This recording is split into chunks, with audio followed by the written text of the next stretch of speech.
Your loan officer looks at three things when it comes to providing you with a pre-approval. Your underwriter, who's the one that actually approves or denies your loan, looks at one more additional item. So your loan officer, they look at your credit, they look at your income in relation to your debts, known as your DTI, and they look at your funds available for the down payment.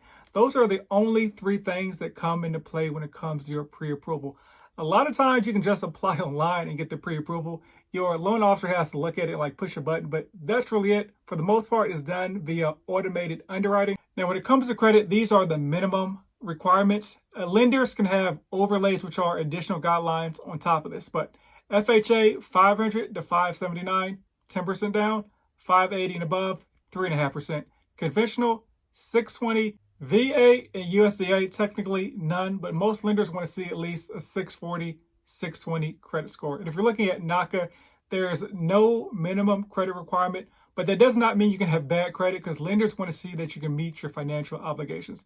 Let's talk about funds available for the down payment. So minimum down payment requirements are FHA 10%, 3.5%, as mentioned before, conventional 3% first time home buyer, 5% others, USDA, VA 0, and NACA 0 as well. You also need to factor in your closing costs. Don't use the bad advice, which is 3 to 6.5% for closing costs. Just ask the lender, they'll know it. In Dallas, Fort Worth area is 3.5%. See, I know that was pretty simple.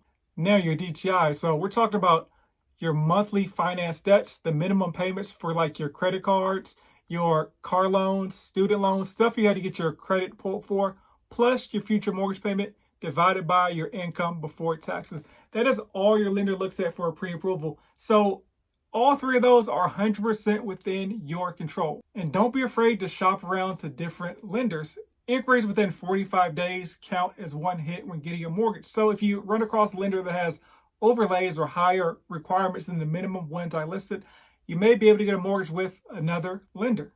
Now, as mentioned, your underwriter is actually the only one that can approve or deny your loan. Your lender can just make a recommendation, positive or negative. The additional item your underwriter looks at is the collateral. That's the property. So they're looking at the appraisal once you're under contract.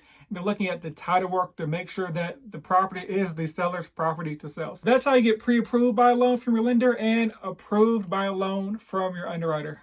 More videos.